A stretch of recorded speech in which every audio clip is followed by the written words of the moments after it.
ബദർ യുദ്ധവും ഉഹദ് യുദ്ധവും കഴിഞ്ഞു.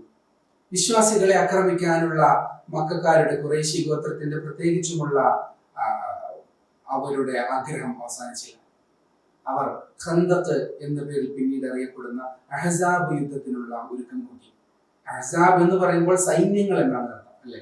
ഹിസ്ബ് എന്നതിന്റെ ബഹുവചനമാണ് അഹ്സാബ്, സൈന്യങ്ങൾ. കാരണം ഈ യുദ്ധത്തിലാണ് സഖ്യസേനയായിട്ട് ഖുറൈശികൾ വരുന്നത്. ഖുറൈശികളുണ്ട്, മറ്റു അറബ് ഗോത്രങ്ങളുണ്ട്, യഹൂദ ഗോത്രങ്ങളും ഖന്ദഖ് യുദ്ധത്തിലുണ്ട്. അതുകൊണ്ടാണ് അഹ്സാബ് എന്ന് പറയുന്നത്.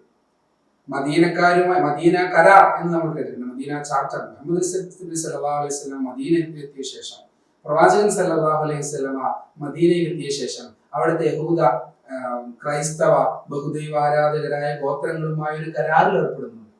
ശത്രു സൈന്യം ഇങ്ങോട്ട് ആക്രമിക്കാൻ വന്നാൽ ഒരിക്കലും നിങ്ങൾ അവരെ സഹായിക്കരുത്, ഒരിക്കലും നിങ്ങൾ അവരെ സഹായിക്കരുത്. കരാറിൽ ഏറ്റവും പ്രധാനപ്പെട്ട വ്യവസ്ഥയാണ്. ഇത് ലംഘിക്കുകയാണ് യഹൂദ ഗോത്രങ്ങൾ ഖന്ദഖ് യുദ്ധത്തിൽ ശത്രുക്കളെ സഹായിച്ചു. അതിന്റെ പേരിലാണ് അവർക്ക് പിന്നീട് മാതൃകാപരമായ ശിക്ഷ ഏൽക്കേണ്ടി വരുന്നത്. അതങ്ങനെയാണല്ലോ. വിശ്വാസവഞ്ചന, രാജ്യദ്രോഹ കുറ്റത്തിന് പരമാവധി വധശിക്ഷയാണ് അല്ലെങ്കിൽ ഏറ്റവും കുറഞ്ഞത് വധശിക്ഷയാണ് എല്ലാ നാടുകളിലും ചെയ്യുന്നത്. നമ്മുടെ വിഷയം അതല്ല. ഖന്ദഖ് യുദ്ധം എന്ന പേരിൽ അറിയപ്പെട്ട അഹ്സാബ് യുദ്ധത്തിന്റെ കളമൊരുങ്ങി. അഹ്സാബ് യുദ്ധം നടക്കുന്നത് മദീനയുടെ അതിർത്തിയിലാണ്. മദീനയിൽ നിന്ന് ഒരുപാട് അകലെയല്ല, അവർ ഇങ്ങോട്ട് വരികയാണ്. ഇങ്ങോട്ട് വരുന്നുണ്ട് എന്നറിഞ്ഞു. വൻ സൈന്യമാണ് വരുന്നത്, 10,000-കണക്കിന് ആളുകളാണ്. എങ്ങനെ പ്രതിരോധിക്കണമെന്ന് അറിയാതെ, അല്ലെങ്കിൽ പ്രവാചകൻ സല്ലല്ലാഹു അലൈഹി വസല്ലം അനുയായികളോട് അഭിപ്രായം ചോദിക്കുകയാണ് ഒരു നേതാവിന്റെ മാതൃക നമുക്ക് ബോധ്യപ്പെടുത്താൻ വേണ്ടി. അങ്ങനെയാണ് സൽമാൻ ഫാരിസ് റളിയല്ലാഹു അൻഹു, പേർഷ്യക്കാരനാണല്ലോ, പേർഷ്യയിൽ കണ്ടുപരിചയിച്ച, പേർഷ്യൻ റോമാൻ എന്ന് പറയുന്നത് എപ്പോഴും യുദ്ധങ്ങൾ നടക്കുന്ന മഹാ സാമ്രാജ്യങ്ങളാണല്ലോ, കണ്ടുപരിചയിച്ച ഒരു രീതിയുണ്ട്. കിടങ്ങു കീറിയിട്ട് ശത്രു സൈന്യത്തിന്റെ ആഗമനം തടയും, അവരുടെ വരവ് തടയും. അതേ രീതി നമുക്ക് ഇവിടെ പരീക്ഷിച്ചാലെന്ന് ചോദിച്ചു റസൂലുള്ളാഹി സ്വല്ലല്ലാഹു അലൈഹി വസല്ലം. 10,000 വരുന്ന സൈന്യത്തിന് മുമ്പിൽ വിശ്വാസികൾക്ക് പിടിച്ചു നിൽക്കൽ ശ്രമകരമാണല്ലോ. അങ്ങനെ കിടങ്ങു കയറാൻ തുടങ്ങി. മദീനയുടെ അതിർത്തിയിൽ കിടങ്ങു കയറാൻ തുടങ്ങി. മദീന എന്ന് പറയുന്നത് മദീനയുടെ 3 ഭാഗവും മലകൾ, പർവ്വതങ്ങൾ കൊണ്ടാണ്. പ്രത്യേകിച്ച് തെക്കു ഭാഗത്ത് പർവ്വതങ്ങൾ ഉണ്ടാകും, അല്ലെങ്കിൽ ഈത്തപ്പന തോട്ടങ്ങൾ ഉണ്ടാകും. അതിന്റെ ഇടയിലൂടെ ശത്രുക്കൾക്ക് പെട്ടെന്ന് വരാൻ കഴിയില്ല. ഇരുഭാഗങ്ങളിലും കിഴക്ക് പടിഞ്ഞാറ് ഭാഗങ്ങളിലൊക്കെ അഗ്നിപർവ്വത നിരകൾ ധാരാളമായിട്ടുണ്ട്. അതിലൂടെയും ശത്രുക്കൾക്ക് വരാൻ കഴിയില്ല. പിന്നെ വടക്കു ഭാഗത്തോടു കൂടി മാത്രമേ മദീനയെ ആക്രമിക്കാൻ കരമാർഗം കഴിയൂ. അപ്പൊ അവിടെ ഒരു 6 കിലോമീറ്റർ ഉണ്ട്. ആ 6 കിലോമീറ്റർ ദൂരമാണ് കിടങ്ങ് കുഴിക്കാൻ പോകുന്നത്. ആഴം വേണം, നീളവും വേണം, അല്ല ആളുകൾക്ക് ചാടിക്കടക്കാൻ പറ്റുന്നതിനപ്പുറം ദൂരമാകണം. കുതിരകൾക്ക് ചാടിക്കടക്കാൻ പറ്റുന്നതിനപ്പുറം ദൂരമാകണം. എങ്കിലേ കിടങ്ങുകൊണ്ട് പ്രസക്തിയുള്ളൂ. 5 മീറ്റർ നീളത്തിലാണ്, വീതിയിലാണ് 6 കിലോമീറ്റർ നീളത്തിലുള്ള ആ കിടങ്ങ് കീറുന്നത്. 6 ദിവസം കൊണ്ടാണ് പണി പൂർത്തിയാക്കുന്നത്. 3000 വരുന്ന സഹാബത്താണ് അതിലേർപ്പെടുന്നത്. 3000 പേർ 6 ദിവസം കൊണ്ട് 6 കിലോമീറ്റർ ദൂരം, 5 മീറ്റർ വീതിയിലുള്ള കിടങ്ങ് കീറുന്നു. അങ്ങനെ കിടങ്ങ് കീറുന്നതിന്റെ ഇടയ്ക്ക് ഒരു വലിയ പാറക്കഷ്ണം വന്നു. അത് മാറ്റാതെ ഇനി പണി നടക്കില്ല എന്ന അവസ്ഥയായപ്പോൾ സഹാബത്ത് എന്ത് ചെയ്തു? പ്രവാചകരുടെ അടുത്തേക്ക്, റസൂലേ, ഒരു പാറക്കഷ്ണമുണ്ട്, അത് പൊട്ടിച്ചു മാറ്റാതെ ഞങ്ങൾക്ക് ഇനി പണി മുന്നോട്ട് പോകില്ല. റസൂലുള്ളാഹി സ്വല്ലല്ലാഹു അലൈഹി വസല്ലം അവരുടെ കയ്യിൽ നിന്നും ഇന്നത്തെ ഭാഷയിൽ പറഞ്ഞാൽ പിക്കാസ് എടുത്തു, മണ്ണെടുത്തു. എന്നിട്ട് 3 തവണ അതിൽ പാറയിൽ അടിച്ചു. അതാണ് ഹദീസിലുള്ളത്. ഓരോ തവണ അടിക്കുമ്പോഴും അതിൽ നിന്ന് തീ പാറുന്നത് പോലെ മിന്നലുണ്ടായി, പ്രകാശം ഇങ്ങനെ തെറിക്കാൻ തുടങ്ങി.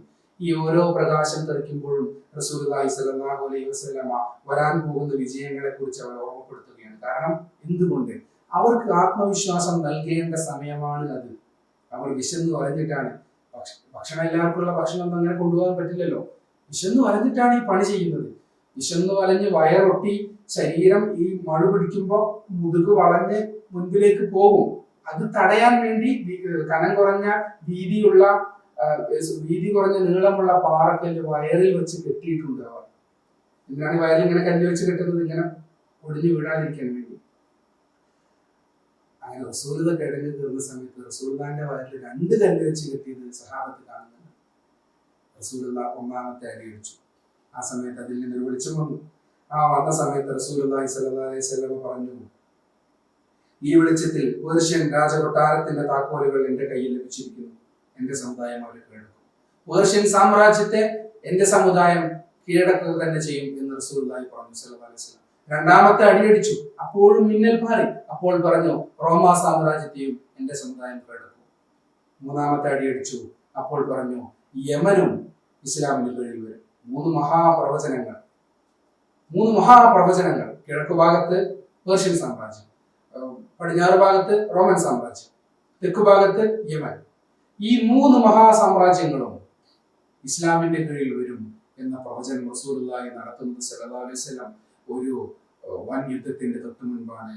വൻ യുദ്ധം എന്ന് പറഞ്ഞാൽ 10,000 വരുന്ന സൈന്യത്തിന് മുൻപിൽ, സഖ്യസേനയ്ക്ക് മുൻപിൽ 3000 വിശ്വാസികൾ, അതും കിടങ്ങു കീറി വിശന്നു വലഞ്ഞ് ക്ഷീണിച്ച വിശ്വാസികൾ നിൽക്കുന്ന സമയത്ത് റസൂലുള്ളാഹി പ്രവചിക്കുകയാണ് സല്ലല്ലാഹു അലൈഹി വസല്ലം. എന്നിട്ടോ ഇതുപോലെ തന്നെ സംഭവിക്കുകയും ചെയ്തു. ചരിത്രത്തിൽ പേർഷ്യ ഇസ്ലാമിന്റെ എല്ലാം മുഹമ്മദ് റളിയല്ലാഹു അൻഹുവിന്റെ കാലത്താണ് ഇസ്ലാമിന്റെ കീഴിൽ സഅദ് ഇബ്നു അബീ വഖാസ് റളിയല്ലാഹു അൻഹുവിന്റെ നേതൃത്വത്തിലുള്ള ഖാദിസിയ യുദ്ധത്തിലൂടെ പേർഷ്യൻ സൈന്യം ഏകദേശം പരാജയപ്പെടുന്നു. പിന്നെ അത് 636-ലാണ്. പിന്നെ 642-ൽ നഹാവത് യുദ്ധത്തോടു കൂടി പേർഷ്യയുടെ ഏകദേശം ഭാഗങ്ങളൊക്കെ ഇസ്ലാമിലേക്ക് വരുന്നു. അതുപോലെ തന്നെ റോമാ സാമ്രാജ്യവുമായി തബൂക്ക്, അതിന്റെ ശേഷം മുഅത്തത്ത്, അതിന്റെ ശേഷം യർമൂക്ക് യുദ്ധം, ഖാലിദ് ഇബ്നു വലീദ് റളിയല്ലാഹു അൻഹുവിന്റെ നേതൃത്വത്തിലുള്ള യർമൂക്ക് യുദ്ധത്തിലൂടെ റോമൻ ബൈസന്റൈൻ സാമ്രാജ്യം, ഹിറാക്ലിന്റെ സാമ്രാജ്യം ഇസ്ലാമിന്റെ കീഴിൽ വരുന്നു. അങ്ങനെ ഷാം അടക്കമുള്ള ഭാഗങ്ങൾ ഇസ്ലാമിന്റെ കീഴിൽ വന്നു. പിറ്റേ വർഷം തന്നെ ഉമർ റളിയല്ലാഹു അൻഹുവിന്റെ കീഴിൽ ജെറുസലേം വരുന്നു ഭരണകാലത്ത്. അങ്ങനെ 6 വർഷം കൂടി കഴിഞ്ഞ് 642-ൽ തന്നെ അംർ ഇബ്നു ആസ് റളിയല്ലാഹു അൻഹുവിന്റെ കീഴിലാണ് പിന്നീട് ഈജിപ്ത് ഇസ്ലാമിന്റെ ഭരണത്തിന് കീഴിൽ വരുന്നത്. അപ്പോ ഇറാൻ, ഇറാഖ്, ഇതാണ് പേർഷ്യൻ സാമ്രാജ്യം. ഇറാനും ഇറാഖിന്റെ ഒരു ഭാഗവും, അതുപോലെ ഇറാഖിന്റെ മറുഭാഗവും സിറിയ, ഇന്നത്തെ ഫലസ്തീൻ, ജോർദാൻ, സിറിയ അടക്കമുള്ള അന്നത്തെ ഷാം, അതും ഈജിപ്ത് അടക്കമുള്ള ആ വലിയ ഭാഗം മുഴുവൻ ഇസ്ലാമിന്റെ കീഴിൽ വരുന്നു. യമൻ വന്നത് രസമാണ്. റസൂലുള്ളാഹി സ്വല്ലല്ലാഹു അലൈഹി വസല്ലമ വിദേശ രാജാക്കന്മാർക്ക് ഹുദൈബിയ സന്ധിക്ക് ശേഷം കത്തുകൾ അയക്കുന്നുണ്ടല്ലോ. ഈ അയച്ച കത്ത് ആർക്ക് കിട്ടി? പേർഷ്യൻ രാജാവായ കൈസറിന് കിട്ടി, സീസർ. അപ്പൊ അദ്ദേഹത്തിന്റെ ഗവർണറാണ് യമൻ ഭരിക്കുന്നത്. പേർഷ്യൻ സാമ്രാജ്യത്തിന്റെ കീഴിലാണ് യമൻ. യമനിലെ തന്റെ ഗവർണറായ ബാസാൻ എന്നാണ് അദ്ദേഹം ചരിത്രത്തിൽ അറിയപ്പെടുന്നത്. ബാസാന് കത്തയച്ചു, മുഹമ്മദ് നബിയെ എന്റെ അടുത്തേക്ക് കൊണ്ടുവരണം. അങ്ങനെ ബാസാൻ തന്റെ ആളുകളെ, തന്റെ സന്ദേശവാഹകരെ മുഹമ്മദ് നബിയുടെ അടുത്തേക്ക് അയച്ചു സല്ലല്ലാഹു അലൈഹി വസല്ലം. ഇവരെ കണ്ടപ്പോൾ റസൂലുള്ളാഹി സ്വല്ലല്ലാഹു അലൈഹി വസല്ലം പ്രവചിച്ചു, നിങ്ങളുടെ രാജാവ്, പേർഷ്യയുടെ രാജാവ് സീസർ മരണപ്പെട്ടിരിക്കുന്നു, അദ്ദേഹത്തെ മകൻ കൊന്നിരിക്കുന്നു. ഈ വിവരം ഇവർ അറിഞ്ഞിട്ടില്ല. ഞങ്ങൾ അറിയുന്നതിന് മുമ്പ് എങ്ങനെ മുഹമ്മദിന് ഈ വിവരം കിട്ടി? കാരണം സന്ദേശവാഹകൻ വരണമെങ്കിൽ തന്നെ മരണം നടന്ന ദിവസങ്ങൾ കഴിയണമല്ലോ, യാത്ര ചെയ്ത് എത്തണ്ടേ. പക്ഷെ റസൂലുള്ളാഹി എങ്ങനെ അറിഞ്ഞു? അങ്ങനെ അവർ തിരിച്ചുപോയി. ഈ വാർത്ത സത്യമാണെന്ന് ബോധ്യമായപ്പോ ബാസാന് മനസ്സിലായി, ഇത് നിസ്സാരക്കാരനല്ല, അള്ളാഹുവിൽ നിന്ന് വഹി ലഭിക്കാതെ ഒരിക്കലും ഇത് പറയാൻ കഴിയില്ല. അദ്ദേഹം വിശ്വസിച്ചു. അങ്ങനെ യമൻ മുഴുവൻ സമാധാനപരമായി ഇസ്ലാമിലേക്ക് വന്നു. പുണ്യനബി നടത്തിയ ഖന്തഖ് യുദ്ധത്തിന്റെ കിടങ്ങ് കീറുന്ന സമയത്ത് വിശ്വാസികളുടെ ആത്മവിശ്വാസം വർദ്ധിപ്പിക്കാൻ വേണ്ടി പുണ്യനബി നടത്തിയ പ്രവചനങ്ങൾ പുലരുന്നത്, ഇത് എന്റെ സമുദായമാണ് അവരെ കീഴടക്കുക, എന്റെ പിൻഗാമികളാണ് അവരെ കീഴടക്കുക എന്ന് കൂടി റസൂലുള്ളാഹി പറഞ്ഞു സല്ലല്ലാഹു അലൈഹി വസല്ലം. പിൽക്കാലത്ത് അതെല്ലാം ഇസ്ലാമിന്റെ കീഴിലേക്ക് വരികയും ചെയ്തു. അതുപോലെ മറ്റൊരു പ്രധാനപ്പെട്ട യുദ്ധമാണ് ഖൈബർ യുദ്ധം. ഖൈബർ യുദ്ധത്തിന്റെ പ്രത്യേകത, മദീന കരാർ ലംഘിച്ചതിന്റെ പേരിൽ മദീനയിൽ നിന്നും നാടുകടത്തപ്പെട്ട അനേകം യഹൂദ ഗോത്രങ്ങളുണ്ട്. ആ യഹൂദ ഗോത്രങ്ങളൊക്കെ പിന്നീട് തമ്പടിക്കുന്നത് ഖൈബറിലാണ്. ജൂതന്മാർ, നമ്മൾ മുമ്പ് പറഞ്ഞിട്ടുണ്ട്, അവർക്ക് അറിയാം അന്ത്യപ്രവാചകന്റെ അടയാളങ്ങളെ കുറിച്ച് അവരുടെ വേദങ്ങളിൽ സൂചനയുണ്ട്. അതിനാൽ മുഹമ്മദ് നബി അള്ളാന്റെ റസൂലാണ് എന്ന് അവർക്ക് അറിയാം. പക്ഷേ ഞങ്ങളുടെ കൂട്ടത്തിൽ പെട്ടില്ലല്ലോ എന്നതാണ് തിരസ്കരണത്തിന്റെ അവരുടെ ഹേതു, അവരുടെ ന്യായം. അങ്ങനെ റസൂലുള്ളാഹി സ്വല്ലല്ലാഹു അലൈഹി വസല്ലമയെ വധിക്കാൻ വേണ്ടി അവർ ശ്രമിച്ചു. അവർ അങ്ങനെ ശ്രമിക്കുമെന്ന് 12-ാം വയസ്സിൽ കച്ചവടയാത്രയ്ക്ക് പോകുന്ന മുഹമ്മദ് എന്ന കുട്ടിയെ സല്ലല്ലാഹു അലൈഹി വസല്ലം ചൂണ്ടിക്കാട്ടി ബഹീറ എന്ന വേദപണ്ഡിതൻ അബൂ താലിബിനോട് പറഞ്ഞത് നമ്മൾ അനുസ്മരിച്ചതാണ്. അങ്ങനെ ഖൈബർ യുദ്ധം നടന്നു. റസൂലുള്ളാഹി സ്വല്ലല്ലാഹു അലൈഹി വസല്ലമയെ ചതിച്ചു വധിക്കാൻ വേണ്ടി തങ്ങളുടെ 2 ഗോത്രങ്ങൾ തമ്മിലുള്ള പ്രശ്നം പരിഹരിക്കണമെന്ന് ആവശ്യപ്പെട്ടുകൊണ്ട് ഒരു നളീർ ഗോത്രം പുണ്യനബിയെയും സിദ്ദീഖ് റളിയല്ലാഹു അൻഹുവിനെയും മധ്യസ്ഥനായി ക്ഷണിച്ച സംഭവം നമുക്കറിയാം. പിന്നെ ഇത് വധശ്രമത്തിന്റെ ഒരു ട്രാപ്പാണെന്ന് മനസ്സിലായി റസൂലുള്ളാഹി സ്വല്ലല്ലാഹു അലൈഹി വസല്ലം സിദ്ദീഖ് എന്നവരോട് നിന്ന് രക്ഷപ്പെടുകയും ബനു നളീറിനോട് നാട് വിട്ടു പോകാൻ പറയുകയും ചെയ്തു. കാരണം കരാർ ലംഘിച്ചല്ലോ. പക്ഷെ അവർ അതിന് തയ്യാറായില്ല. യുദ്ധമുണ്ടായി, അവസാനം നാട് വിട്ടുപോയി. പറഞ്ഞു വരുന്നത്, അങ്ങനെ ഈ നാട് വിട്ടുപോയ ഗോത്രങ്ങളിലെ യഹൂദരെല്ലാം ചേർന്ന് ഖൈബറിൽ ഒരു വൻ സന്നാഹത്തിന് നേതൃത്വം നൽകുന്നുണ്ടെന്ന് മനസ്സിലായ റസൂലുള്ളാഹി സ്വല്ലല്ലാഹു അലൈഹി വസല്ലം അവിടേക്ക് സൈന്യത്തെ അയച്ചു.